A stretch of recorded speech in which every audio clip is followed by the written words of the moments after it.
Hello students, welcome to my channel Das tutorials. আমার চ্যানেলের পক্ষ থেকে তোমাদেরকে অনেক অনেক শুভেচ্ছা, অনেক অনেক অভিনন্দন।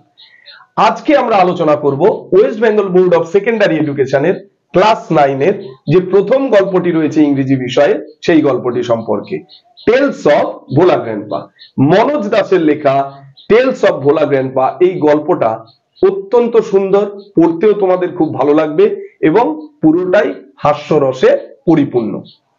এবং এই গল্পটা তিনি কোথা থেকে ইন্সপায়ার হয়ে লিখলেন সে বিষয়ে একটু আলোকপাত করা যাক।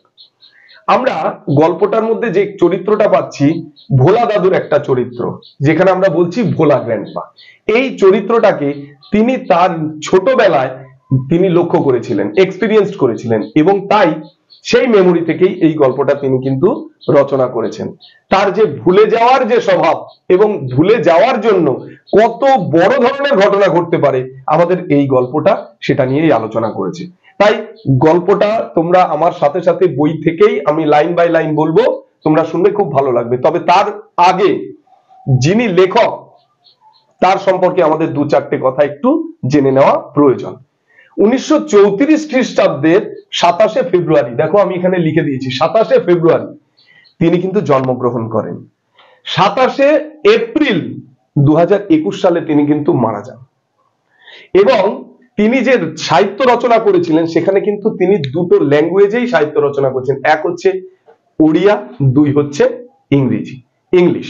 তাহলে ইংরেজি সাহিত্যিক হিসাবে, আমাদের ভারতীয় হিসাবে তার অবদানটা কিন্তু সাহিত্যকর্মের মধ্যে অত্যন্ত গুরুত্বপূর্ণ একটা বিশেষ স্থান অর্জন করে রয়েছেন।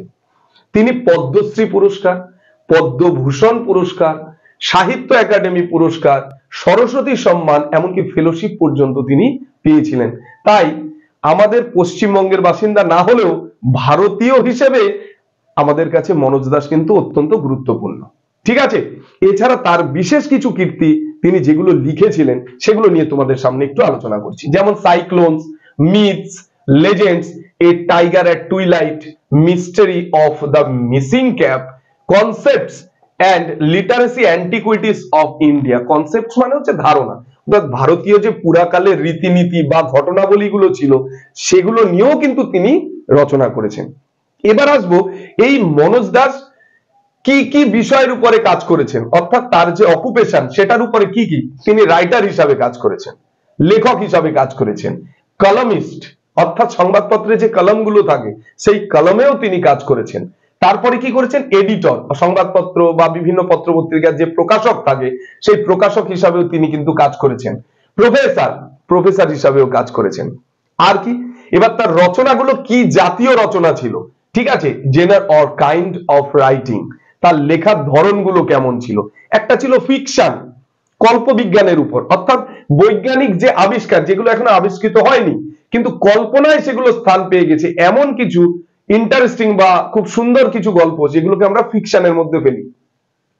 মিথোলজি বা মাইথোলজি বলি, যেটা পৌরাণিক কাহিনীর উপরে নির্ভর করে লেখা হয়, সেই পৌরাণিক কাহিনীও তিনি লিখেছিলেন। এছাড়া তিনি বায়োগ্রাফি লিখেছিলেন, জীবনী, অনেক জীবনী নিয়েও তিনি কাজ করেছেন। তো স্বাভাবিকভাবেই আমরা বলতে পারি যে মনোজ দাস আমাদের জন্য সাহিত্যিক হিসেবে, সে ইংরেজি হোক বাংলা হোক আর যাই হোক, একজন সাহিত্যিক হিসাবে আমাদের কাছে কিন্তু অত্যন্ত গুরুত্বপূর্ণ একটি স্থান অর্জন করে রেখেছেন।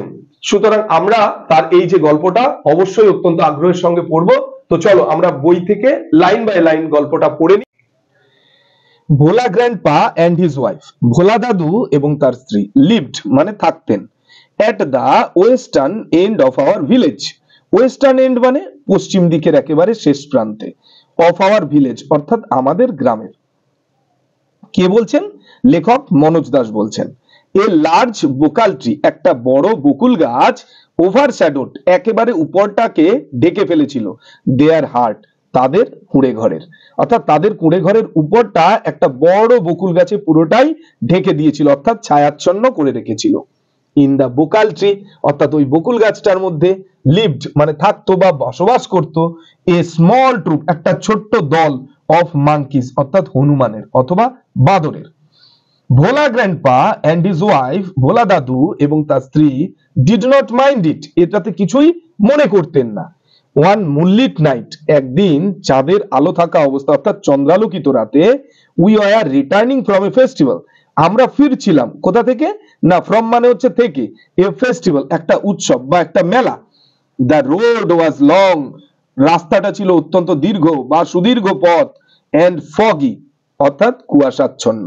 আই ওয়াজ রাইডিং, আমি চড়ছিলাম, on riding on, ride on মানে চড়া, কোনো কিছুর উপরে চড়া, কার উপরে চড়েছে, দ্য ভিলেজ চৌকিদার শোল্ডার, অর্থাৎ গ্রামের যে চৌকিদার ছিল সে সময় তিনিও আমাদের সঙ্গে ছিলেন, অর্থাৎ তারই কাঁধে, শোল্ডার মানে কাঁধ, কাঁধে করে আমি ফিরে আসছিলাম। সাডেনলি হঠাৎ করে, Bhola grandpa let out a loud wail, let out মানে বের করা, এ লাউড ওয়েল মানে জোরে একটা চিৎকার বা আর্তনাদ। এভরিওয়ান ইন আওয়ার পার্টি, আমাদের দলের প্রত্যেকেই ওয়াজ সারপ্রাইজড, সারপ্রাইজড মানে অবাক হয়ে গেল বা বিস্মিত হয়ে গেল। উই হল্টেড, আমরাও থেমে গেলাম।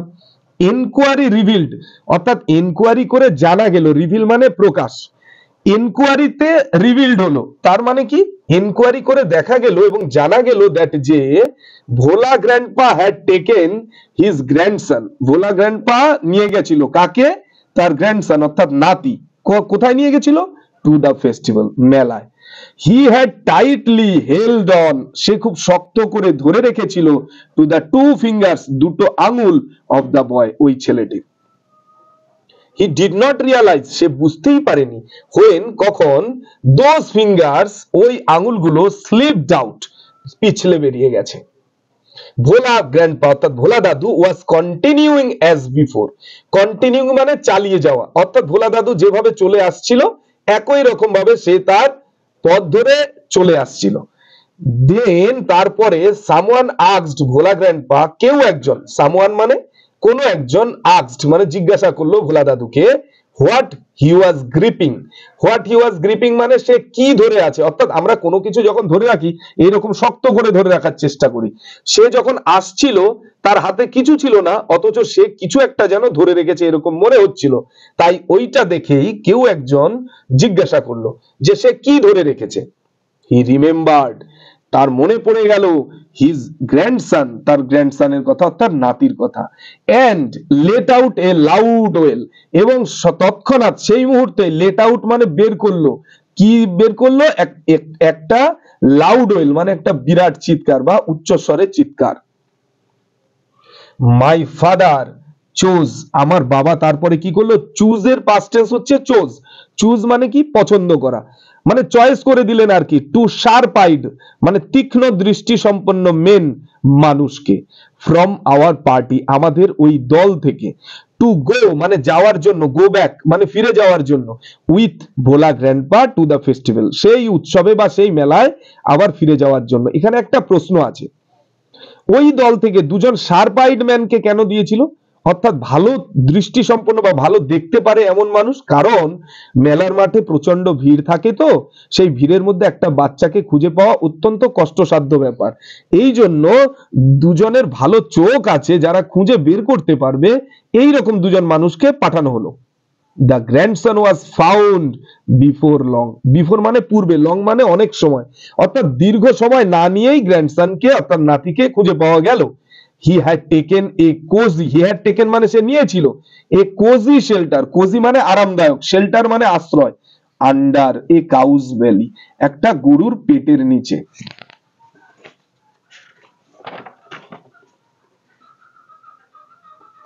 I remember another funny incident, আমার মনে পড়ে, এটা তো গেল একটা ঘটনার কথা, আরেকটা ঘটনার কথা বলা হচ্ছে, আমরা উঠে উঠে তিনখানা গল্পের কথা এখানে জানতে পারবো যেটা অত্যন্ত হাস্যরসের সৃষ্টি করেছে, যা ভোলা দাদুরই চরিত্রের একটা পরিচায়ক।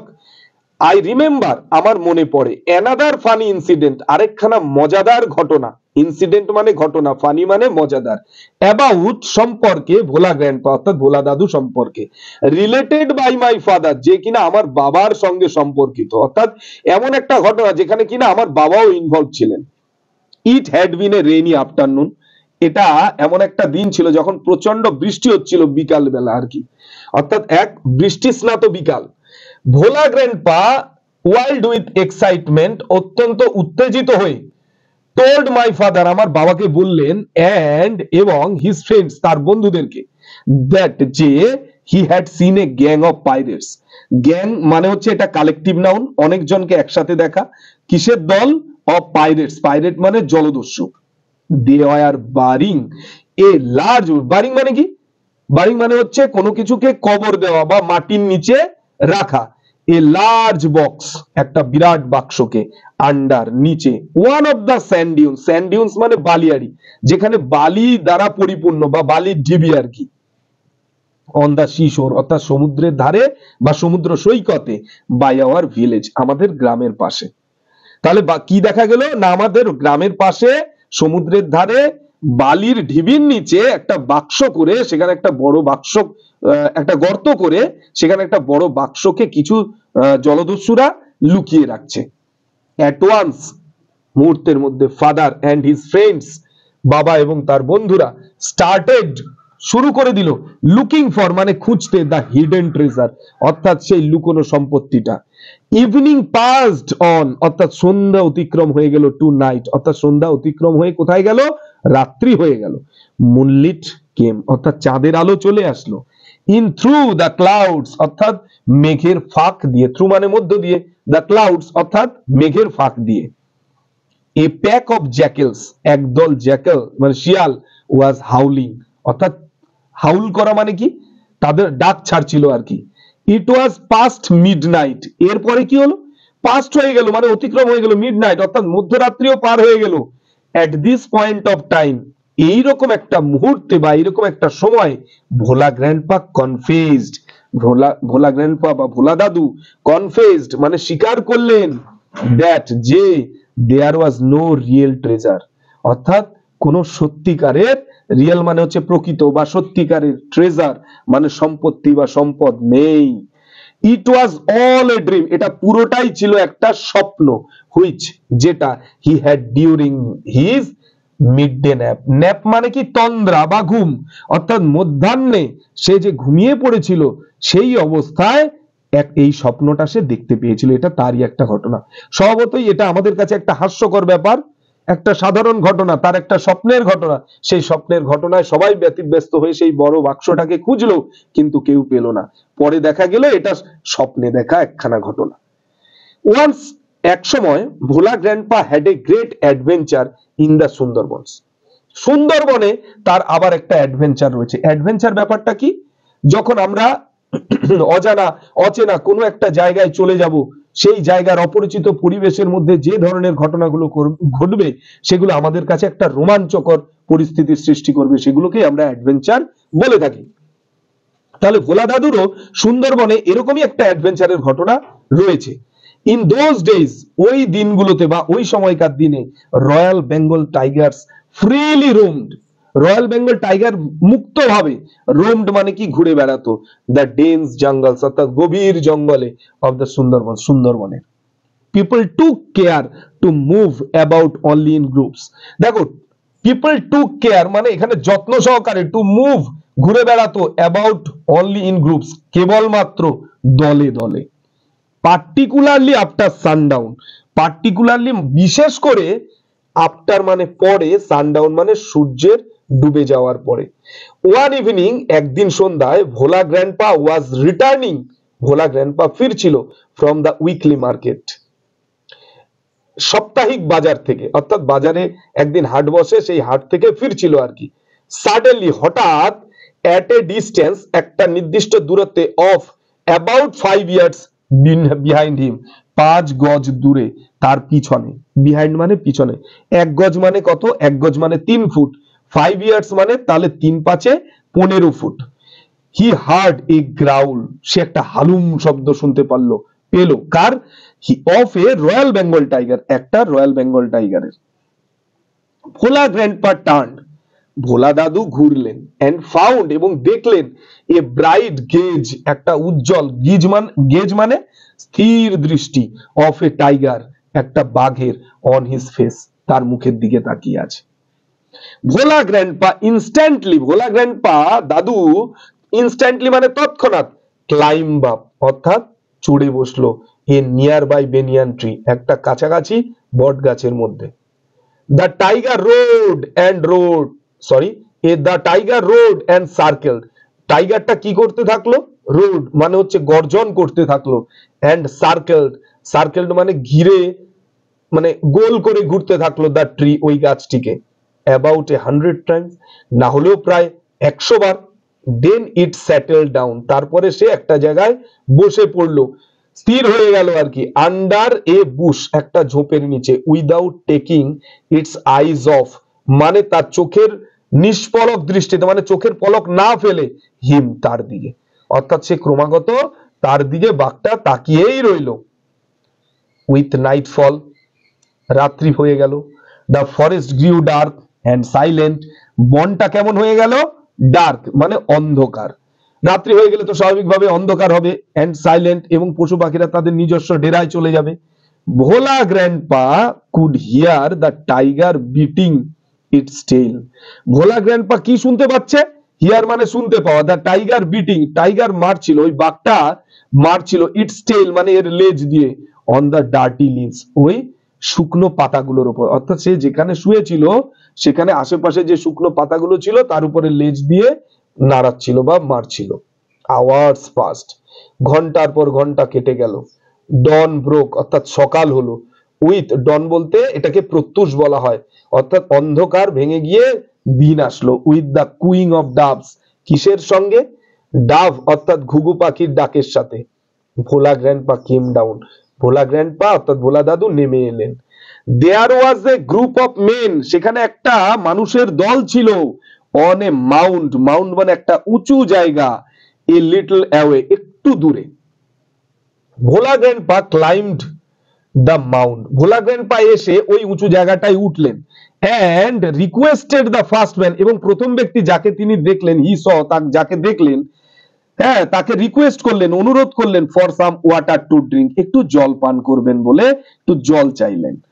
The man had seen the tiger waiting, কিন্তু ওই লোকটি কিন্তু ওই বাঘটাকে দেখেছিল যে কিনা অপেক্ষা করছিল। হি ওয়াজ মাচ বিওয়াইল্ডার্ড, তাকে কেমন মনে হচ্ছিল? অত্যন্ত ভয়ে ভীত হয়ে আছে। বিওয়াইল্ডার্ড মানে অত্যন্ত ভীত, এখানে বিওয়াইল্ডার্ড এর মানে দেখো তোমাদের বইতেই দিয়েছে কনফিউজড, এই যে বিওয়াইল্ডার্ড মানে হচ্ছে কনফিউজড, কনফিউজড মানে কি? হতভম্ব বা ভয়ে ভীত হয়ে থাকা, মানে ও ব্যাপারটা বুঝতে পারছে না যে অ্যাকচুয়ালি কি হলো। বাঘ দাঁড়িয়ে রইলো তার জন্য, অথচ সে বাঘের সামনে দিয়ে বেরিয়ে আসলো, এইটা দেখেই সে হতভম্ব হয়ে রইলো। হোয়াট ইজ ইউর সিক্রেট, সে কি জিজ্ঞাসা করছে? বলছে আপনার এই গোপন ব্যাপারটা কি? দ্যাট, যেটা, ইউ সিম্পলি ওয়াকড পাস্ট, আপনি খুব সহজভাবে, সরলভাবে বা সাধারণভাবে, ওয়াকড পাস্ট মানে হেঁটে বেরিয়ে আসলেন, দ্য হাংরি বিস্ট, এই ক্ষুধার্ত পশুটির পাশ থেকে, অ্যান্ড ইট ডিড নাথিং, এটা কিছুই করলো না। হি আস্কড ভোলা গ্র্যান্ডপা, সে ভোলা গ্র্যান্ডপা বা ভোলা দাদুকে জিজ্ঞাসা করলেন। The tiger was stretching its limbs and yawning, টাইগারটা তখন কি করছিল? স্ট্রেচিং, স্ট্রেচ মানে কি? প্রসারিত করা, হাত পা টানা। দেখো আমরা সকালবেলা অনেকে ঘুম থেকে ওঠার পরে স্ট্রেচিং করতে যায়, অর্থাৎ এক্সারসাইজ করতে যায়। এরকম পশুরাও যখন ঘুম থেকে বা নিদ্রা থেকে তারা ওঠে, তখন কিন্তু তাদের শরীরের বিভিন্ন অঙ্গকে টেনে তারা তাদের অলসতাটাকে কাটায়।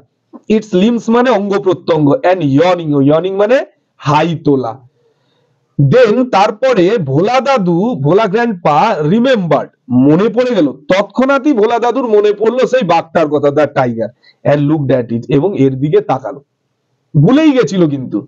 ভোলা গ্র্যান্ডপা অলমোস্ট লস্ট, ভোলা দাদু প্রায় হারিয়েই ফেলেছে, his senses in fear, senses মানে তার বোধ, ঠিক আছে, ইন ফিয়ার ভয়ে কিন্তু সে তার জ্ঞান বা বোধ হারিয়ে ফেললো। হি র্যান ব্যাক হোম, তারপরে সে কি করলো? বাড়িতে দৌড়ে ছুটে গেল।